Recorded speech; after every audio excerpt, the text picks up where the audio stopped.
Hi guys, welcome back to my channel. Thanks for being here learning with me. We will continue our K1 vocabulary course. So in this course you will learn really valuable words. I will make sentences, talk about dative, accusative and everything else you need. We will use my vocabulary notebook, which you can also purchase, and then word for word you will expand your knowledge about the German language. If you're interested to do the same series with adjective and also verbs, you have two things to do. Please go to my premium channel, become a member.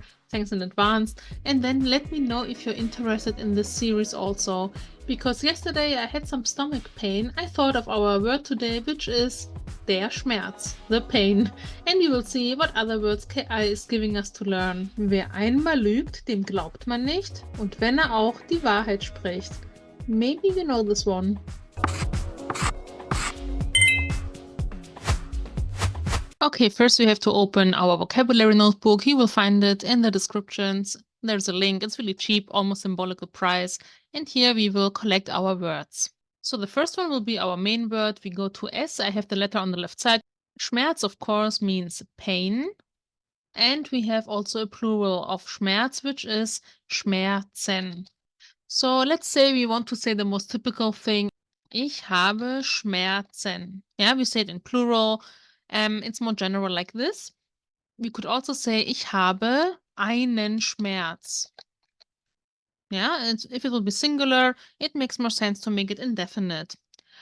So, I have a pain, and now we want to say where. We should say, ich habe Schmerzen am Knie, for example.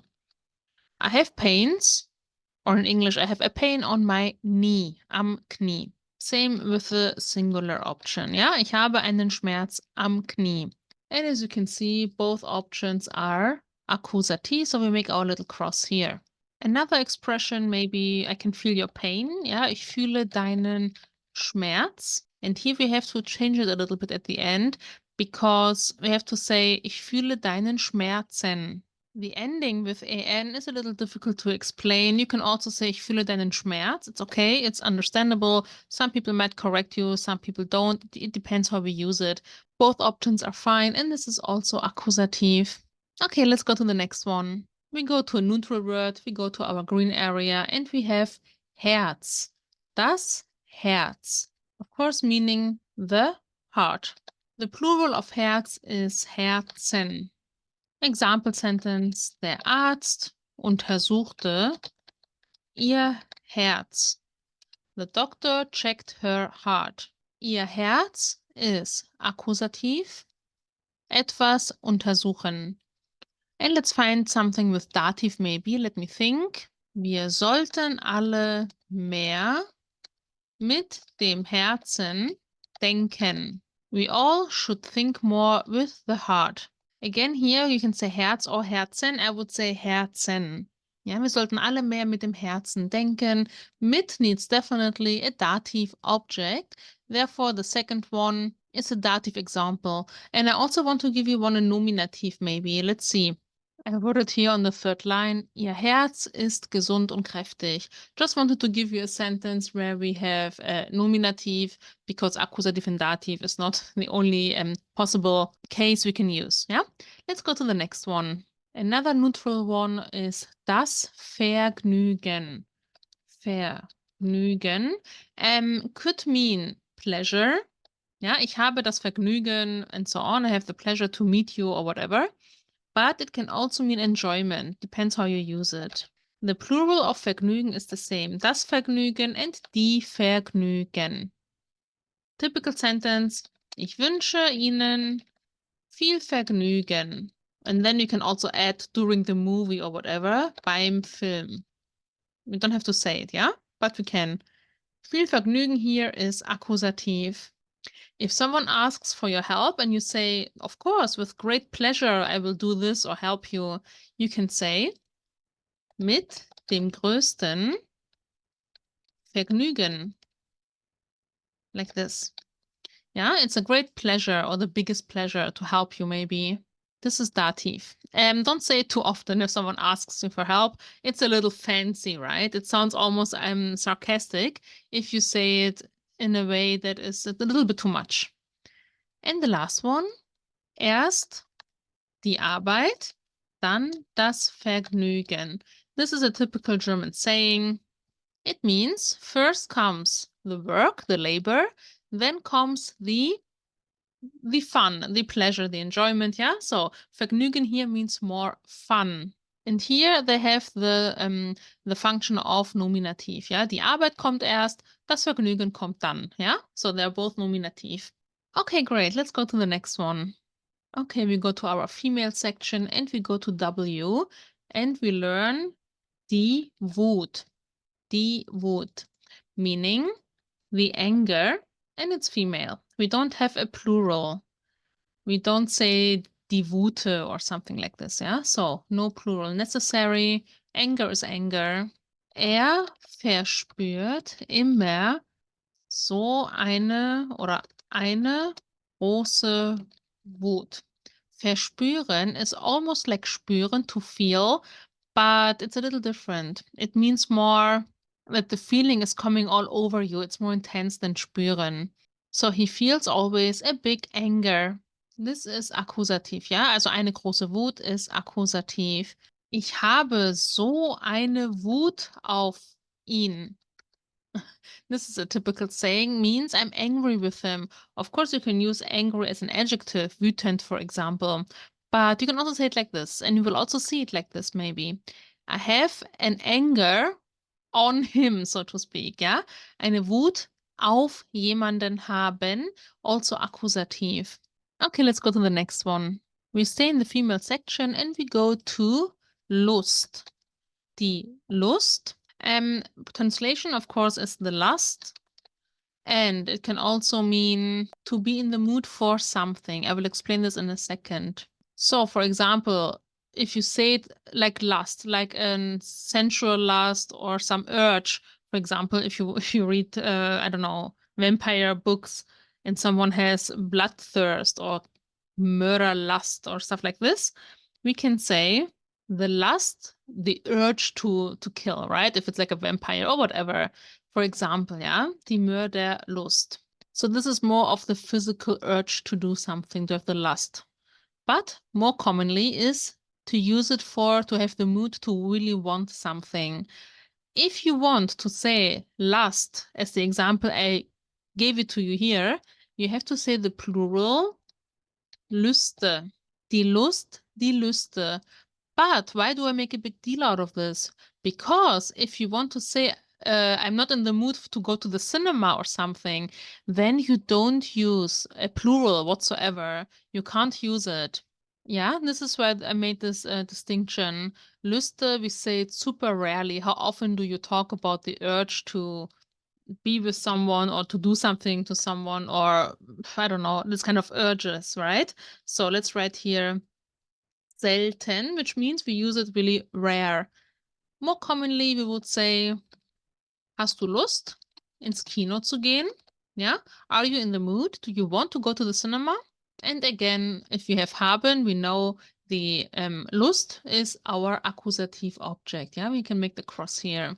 Another combination, it's also accusative, but a little different. We can say it with the preposition auf.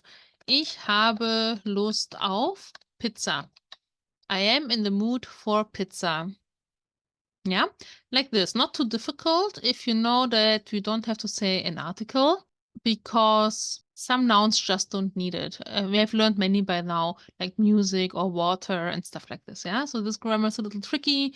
If you struggle with grammar in general, watch my A1 grammar course and my A2 grammar course.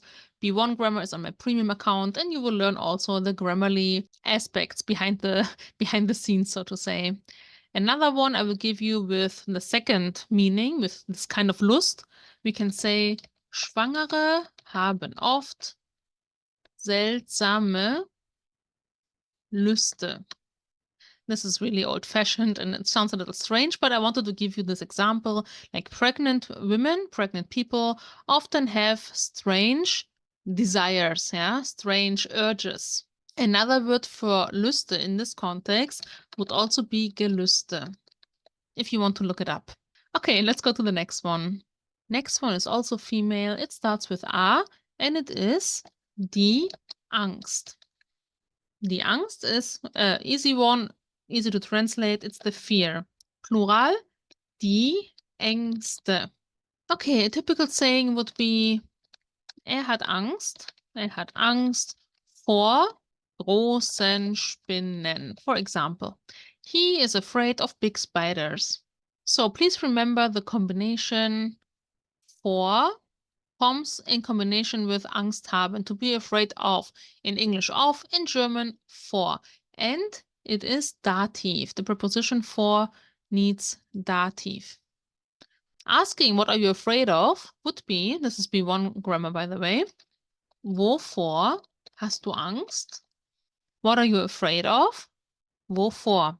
Another one, du brauchst keine Angst haben. You don't have to be afraid. Brauchst haben, also B1 grammar. Today I give you some insight in B1. You don't have to be afraid. Du brauchst keine Angst haben. Okay, great. Let's go to the next one. Next one is also female, die Trauer. To be honest, when I was choosing the word Schmerz, I was thinking more of doctors and toothache and stuff like this. But the dictionary takes it really to a, well, emotional level. Die Trauer in English means the mourning. The mourning or the grief. Yeah? So, a sad word, of course. Maybe you know also the adjective traurig, yeah, to be sad, makes sense. There is no plural. One grief is enough, I guess. So let's say a typical sentence. Sie ist in Trauer would mean she is in grief, literally the same as in English, yeah? This would be dative, but we don't see it here and it doesn't matter. You can learn it as a pattern because we don't have any article here that shows us what is what. But in with the verb to be is a Wechselpräposition in dative. If you want to know that, it's A2 grammar. You can check it out on my channel. Another sentence, let's make it with nominative. For example, die Trauer über den Verlust war groß. Yeah? The grief over or about the loss was big. So this is nominative, you don't make a cross. And you can see here, über den, and den is accusative here. Trauer can also mean the official time where we do grieve. For example, like a year and stuff like this. Or it can also be combined with grieving clothing, yeah? Sie trägt Trauerkleidung. This would be a compositor. She wears clothing for grief, for widows or for grieving. You know what I mean? This kind of stuff we can say. Okay, let's go to the next one, which isn't much better. Das Leiden. It has a plural. It's the same. Die Leiden. And it is the suffering or the suffer. We could also say in English, I think. Yeah, the suffer.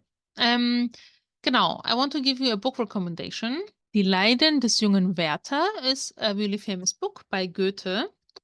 Yeah, well, if you are good enough, you can read it. And we have here Die Leiden, the suffering or the suffers, the pain of the young boy Werther. But of course, we also want to make some sentences that are more everyday use. For example, hat ein unheilbares Leiden. In this case, we want to say he has a not treatable sickness. We don't have Leiden only as suffering. Leiden can also mean to be in pain, yeah, to be uncomfortable, but it can also mean some kind of sickness. So sickness also, yeah, but not always. We have other words for this also. Ein unheilbares Leiden is a typical saying for a sickness that cannot be treated. For example, when we want to say he died after long sickness, starb nach langem Leiden. This kind of stuff. So the first one doesn't need, well, it's nominative, so it doesn't need a cross. Hat ein would be accusative, and the second one is dative. Nach needs dative. You can see it here on the M after the adjective. This is it for today. Our Duden gave us a lot of words which are a little unpleasant, but they're also important, right? Of course, we try to use them in a positive manner in our everyday life.